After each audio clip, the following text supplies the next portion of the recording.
Hace no mucho me eligieron líder en unas elecciones de la iglesia. Me quedé atónita cuando me enteré y no me atrevía a creérmelo. ¿Líder yo? ¿Cómo era posible?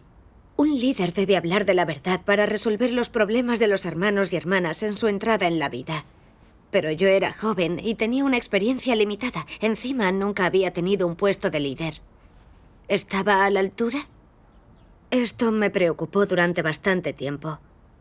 Y sentía que no tenía lo necesario para ese deber, que no podía aceptarlo. Si lo aceptaba y luego lo hacía mal, ¿no perjudicaría a la casa de Dios, a mis hermanos y hermanas? Además, llegarían a conocerme y verían cómo era, lo que sería muy humillante.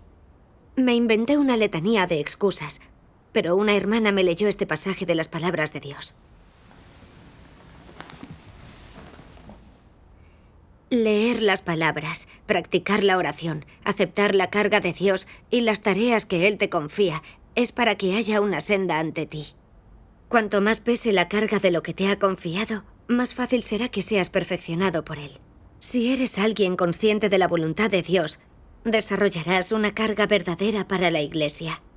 En lugar de considerarla una carga que llevas para la Iglesia, considérala como una carga que llevas para tu propia vida. Porque el propósito de esta carga es que uses estas experiencias para que Dios te perfeccione. Amén. Amén. Amén. Demos gracias a Dios. Estas palabras de Dios me ayudaron a entender que al confiarme esa misión, Dios me daba la oportunidad de formarme. Aunque tenía enormes carencias, ese deber no iba solo de dirigir y resolver los problemas de otros, sino de avivar mi interés por entrar en la verdad a través de su cumplimiento. Ante todo, debería buscar la verdad para poder abordar mis problemas y usar mi experiencia para ayudar a los hermanos y hermanas en sus dificultades. Cierto. Al confiarme Dios esa comisión, también me estaba dando una carga. Como líder de la Iglesia, tendría que preocuparme de todos sus asuntos, lidiar con personas y cosas, dedicarme a problemas varios y aprender a resolverlos por medio de la verdad. Así podría progresar en mi entendimiento de la verdad y en que Dios me perfeccionara. Sí. Recordé estas palabras de Dios. Si no buscas ser perfeccionado por Dios y llevar la delantera en tu búsqueda de la perfección, al final te llenarás de remordimiento. El presente es la mejor oportunidad para alcanzar la perfección. Si no buscas seriamente que Dios te perfeccione, cuando su obra haya concluido, habrás perdido la oportunidad. No importa a lo que aspires, si Dios no realiza obra, no tendrás la perfección. Sí. Comprendí que mi oportunidad de cumplir con aquel deber era, de hecho, una oportunidad de ser perfeccionada por Dios. Con la obra de Dios en su etapa final, no nos queda mucho tiempo para cumplir con el deber. Si rechazaba esa comisión, no tendría otra oportunidad más adelante. Sería tarde para lamentarse. Sentía que no podía seguir viviendo consumida por las dificultades, ni pensar en nada más que en mi imagen y mi estatus, pero tenía que aceptar esto y someterme. Oré a Dios en mi interior y le agradecí la oportunidad de practicar, dispuesta a confiar en Él y a cumplir con el deber. Gracias a Dios. Para mi sorpresa, me encontré con el primer escollo tras haber asumido el nuevo deber. ¿Eh? ¿Un escollo? En una reunión, nuestro superior habló de un diácono que creía desde hacía más de 2 años, tenía cierta aptitud y era sumamente arrogante. Era autoritario en el deber y nunca debatía nada con nadie, perjudicaba el trabajo de la casa de Dios. El líder nos preguntó qué pensábamos de esa persona. Mi reflexión fue que alguien tan arrogante, incapaz de trabajar armoniosamente con los hermanos y hermanas, no era apto para ser diácono y había que destituirlo. Compartí mi opinión. Sin embargo, con las enseñanzas del líder, comprendí que este diácono era creyente desde hacía poco, estaba dotado de cierta aptitud y padecía de una profunda arrogancia. No obstante, si podía aceptar la verdad, podrían formarlo y enseñarle más acerca de la verdad para ayudarlo. Podrían exponerlo y tratarlo, pero era inaceptable destituirlo y eliminarlo. Sí, no podemos limitar a una persona solo por su carácter arrogante, sino ver si es capaz de aceptar la verdad y conocerse a sí misma, arrepentirse y cambiar con el trato. De otro modo, es injusto. Tienes razón. Sí. Sentí que, aunque hubiera tenido la perspectiva equivocada y hubiera pasado vergüenza, había logrado entender un principio del trato justo, así que al final fue algo bueno. Sí. Sin embargo, después descubrí que la mayoría de líderes de la iglesia ya discernía sobre esta cuestión y, en comparación, yo tenía muchas carencias. Mi entendimiento de la verdad era superficial y no tenía principios en el trato al prójimo. ¿Tenía las cualidades de un líder? Ejercer de líder requiere entender la verdad y conocer a toda clase de personas, conocer la estrategia correcta para cada persona de la iglesia. No obstante, los hechos revelaban que no tenía esas cualidades. Al pensar en todo ello, quise tirar la toalla. Encima, llevaba pocos días en el deber. Se me acumulaban las tareas y me había topado con dificultades. Tenía la impresión de que ese deber me resultaría agotador y pesado. Aquella noche me encontraba agitada por dentro y pensaba que debía de ser la líder más mediocre de todos. Había metido la pata tan pronto que nuestro superior debía de haber visto cómo era. Debía de haber visto que tenía poca aptitud y me faltaba discernimiento. Creería que no tenía potencial que promover. ¿Qué opinarían de mí los hermanos y hermanas? ¿Dirían que carecía de conocimiento y que había sido un error elegirme líder? Cuantas más vueltas le daba, más creía que no podría dar la cara como líder. Me preguntaba si debía demostrar sentido y dimitir del puesto cuanto antes. Sin embargo, esa idea me incomodaba. Al aceptar la comisión, había orado a Dios y tomado una determinación, así que si la dejaba con desdén, ¿no sería una traición a Dios? Sí. Oré a Dios aquella noche y le conté mi dilema para pedirle que me guiara hacia el autoconocimiento y así supiera cómo resolver esto. Entonces, ¿cómo revertiste semejante estado? A la mañana siguiente, en Palabras Diarias de Dios, leí algo acerca de Job que me conmovió mucho. A pesar de su posición y estatus de prestigio, nunca los había amado ni les había prestado atención alguna. No le preocupaba cómo vieran otros su posición, ni que sus acciones o conducta pudieran tener un efecto negativo en la misma. No se entregó al gozo de las bendiciones del estatus, ni disfrutó de la gloria que venía con el estatus y la posición. Solo le importaba su valía y el sentido de su vivir a los ojos de Jehová Dios. El verdadero ser de Job era su propia esencia. No amaba la fama ni la fortuna, ni vivía para ellas. Era sincero, puro y sin falsedad. Amén. Amén. Amén. En las palabras de Dios vi que, pese a que la posición de Job era muy elevada y él era el hombre más grande del pueblo de Oriente, nunca le importó cómo lo vieran o valoraran los demás. Ante la prueba de tener el cuerpo cubierto de llagas malignas, sentado en las cenizas, rascándose el cuerpo con un tiesto, no le preocupaba si esto repercutiría negativamente en su estatus y su posición. Aunque se burlaran de él quienes lo rodeaban, no se lo tomaba a pecho. Job no codiciaba la reputación y el estatus. Solo le importaba cómo consideraría Dios sus actos, si los satisfarían y recibirían su aprobación. Sí. La pureza y sencillez de Job eran sumamente dignas de amor. Cierto. Aquello me hizo reflexionar. ¿Qué era lo que me importaba a mí? ¿Por qué me alteraba tanto? Lo que más me importaba era la repercusión que hubieran tenido mis palabras y actos en mi reputación y mi estatus. Aquella experiencia era buen ejemplo. Había expuesto mis debilidades al no saber tratar a la gente según los principios. No obstante, no podía dejar de pensar en si el líder me menospreciaría, en si los hermanos y hermanas lamentarían haberme elegido. No pensaba en averiguar cuál era la voluntad de Dios, qué lección debía aprender y qué verdad debía recibir de esa situación. Ciertamente me centraba en todo lo que no debía. Quería renunciar a la comisión que me había confiado Dios para preservar mi imagen y mi estatus. Me di cuenta de que era demasiado rebelde, demasiado ingrata. En mi reflexión posterior, me pregunté por qué ese error me había provocado tanto dolor como para no querer seguir en el deber. ¿Qué actitud me controlaba? Leí este pasaje de las Palabras de Dios.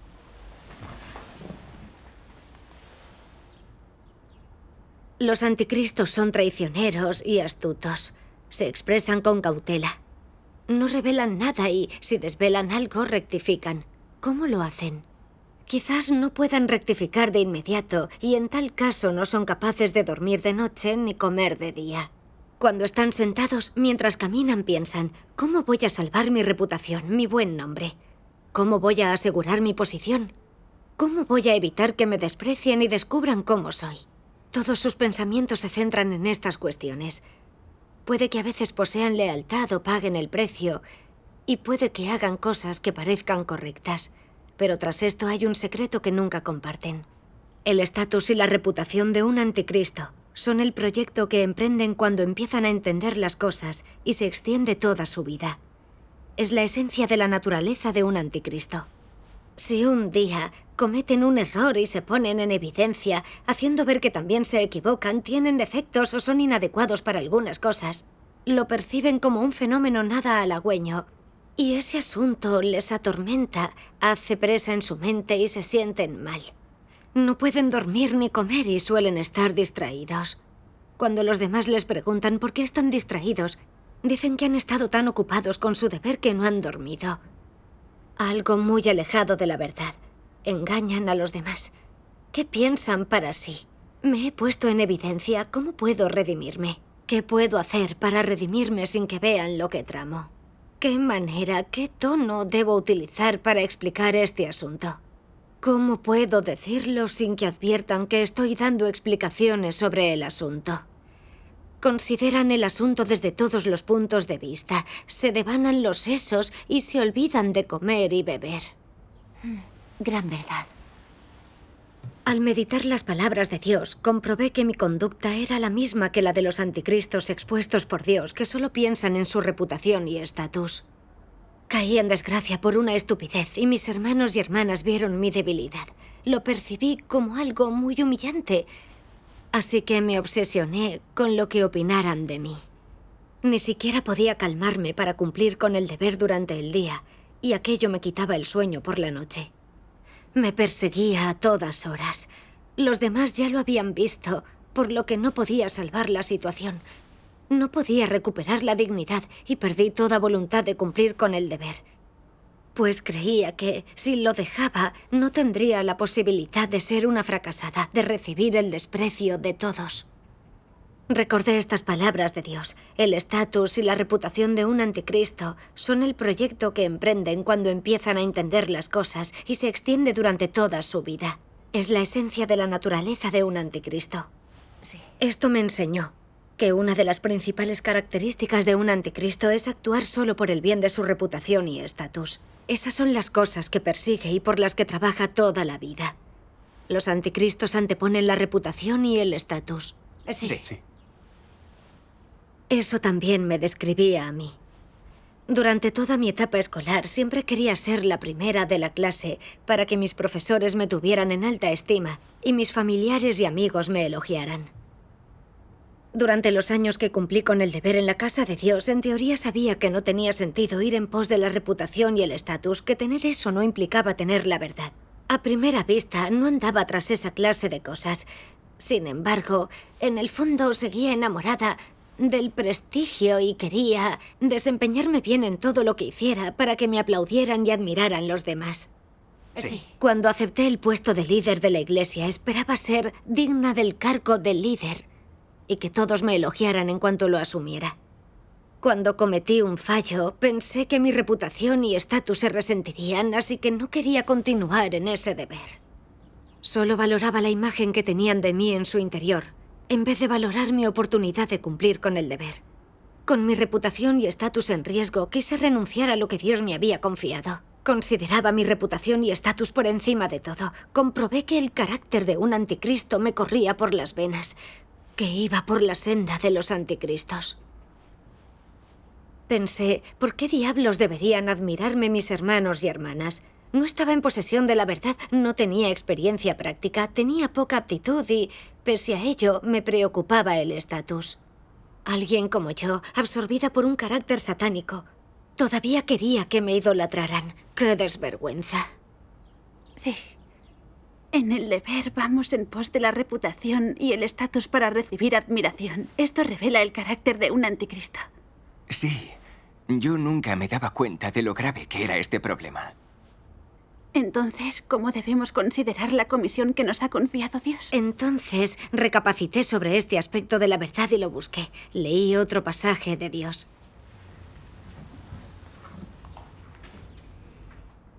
Como ser creado, cuando te presentas ante el Creador, debes cumplir con tu deber. Eso es lo correcto. Ya que la gente debe llevar a cabo el deber de un ser creado, el Creador ha realizado de nuevo una mayor obra entre la humanidad. Ha cumplido una etapa más de obra en la humanidad. ¿Y qué obra es esa? Proporciona la verdad a la humanidad, permitiéndole recibirla de él mientras cumple con su deber, para así deshacerse de su carácter corrupto y ser purificada. Así, satisface la voluntad de Dios y se embarca en la senda correcta, y al final es capaz de temer a Dios y evitar el mal, conseguir la salvación completa y no someterse a las aflicciones de Satanás. Este es el objetivo que Dios desearía para la humanidad al cumplir su deber. Por tanto, al llevar a cabo tu deber, no solo disfrutas del valor y la importancia que proporciona a tu vida cumplir con tu deber como ser creado. Más allá de esto, eres purificado y salvado, y en última instancia llegas a vivir en la luz del rostro del Creador. En términos del aquí y ahora, todo aquel que se presenta ante Dios y cumple con su deber como ser creado, recibe de él aquello que es más valioso y bello entre la humanidad. Ni un solo ser, creado entre la humanidad, puede recibir tales bendiciones de manos del Creador por pura casualidad. Algo tan bello y grande es retorcido por la calaña de los anticristos para convertirlo en una transacción en la que solicitan coronas y recompensas de manos del Creador. Dicha transacción convierte algo tan hermoso y justo en algo muy feo y malvado. ¿Acaso no es eso lo que hacen los anticristos? A tenor de esto, ¿son malvados los anticristos?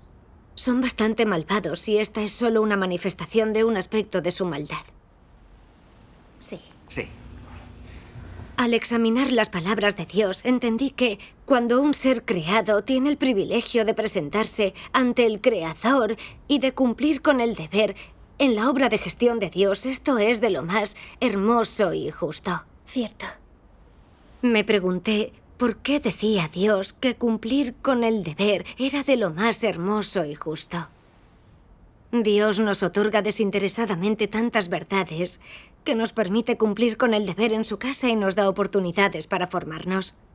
En el transcurso del deber, podemos entender y recibir la verdad y madurar en la vida. No solo podemos descubrir, conocer y corregir nuestro carácter corrupto, sino comprender a Dios y emprender la senda del temor de Dios y la evitación del mal, con el fin de poder ser ganados por Dios. Dios nos permite cumplir con el deber para otorgarnos la verdad y la vida, purificarnos y salvarnos, sin esperar absolutamente nada a cambio.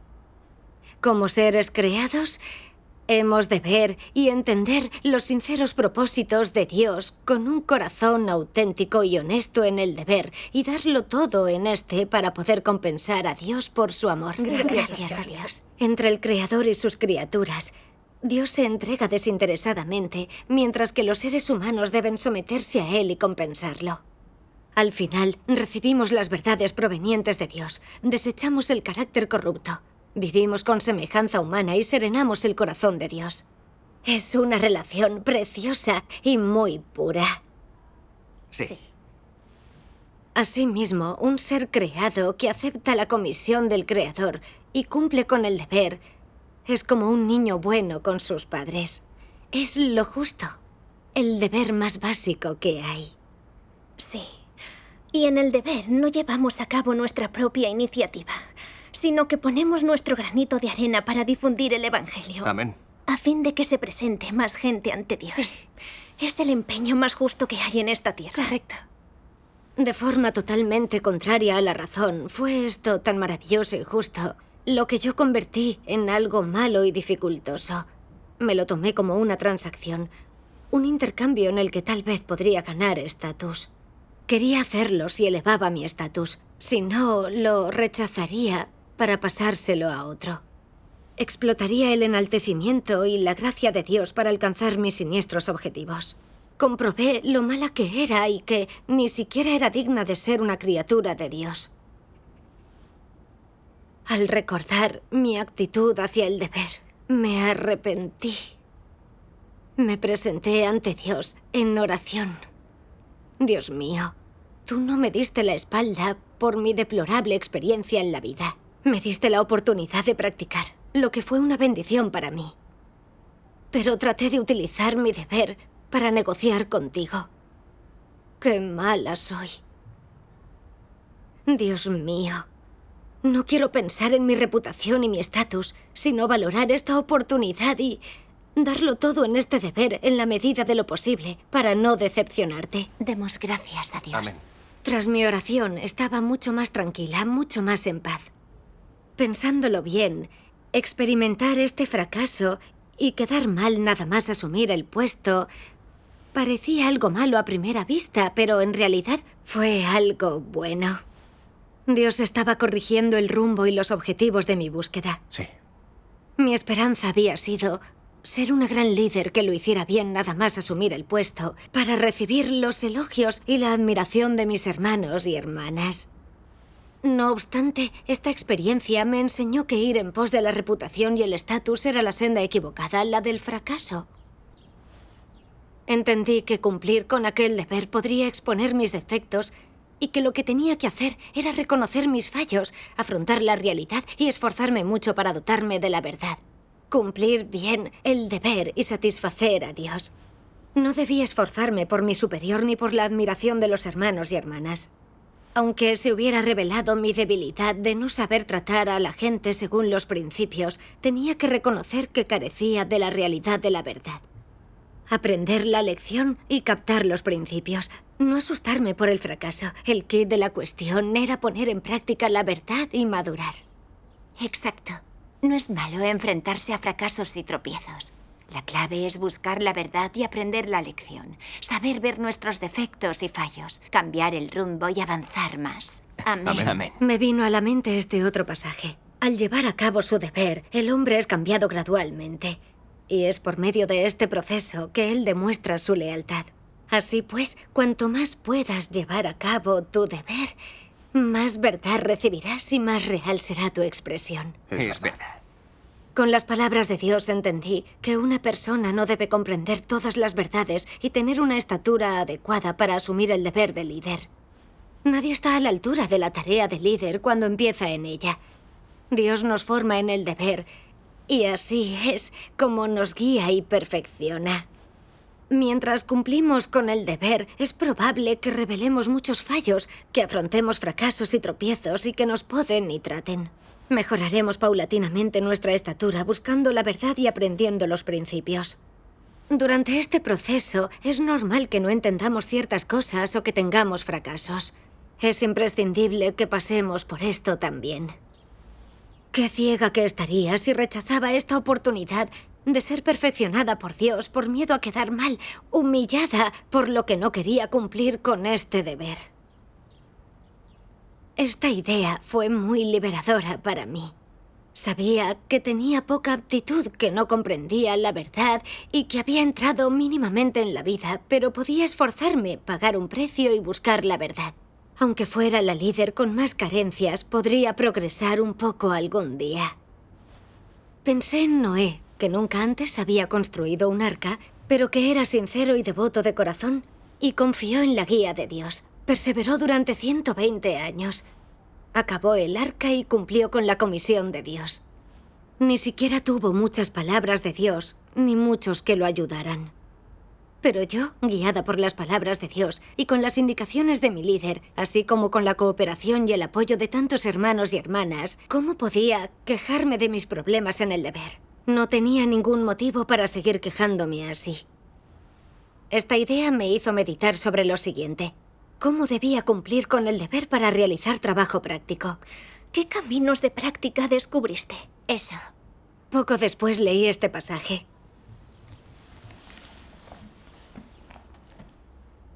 Cuanto más consciente seas de la voluntad de Dios, mayor será la carga y, por tanto, más rica será tu experiencia. Cuando seas consciente de la voluntad de Dios, Él pondrá una carga sobre ti.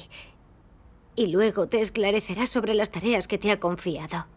Cuando Dios te dé esta carga, atenderás a todas las verdades relacionadas mientras lees sus palabras. Si tienes una carga sobre las condiciones de vida de tus hermanos y hermanas, Dios te la ha confiado y siempre la llevarás contigo en tus oraciones diarias.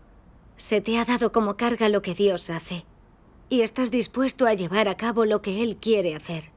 Esto es lo que significa hacer tuya la carga de Dios. En este punto, cuando comas y bebas las palabras de Dios, te preguntarás, ¿cómo voy a resolver estos problemas? ¿Cómo puedo facilitar que mis hermanos tengan la liberación espiritual?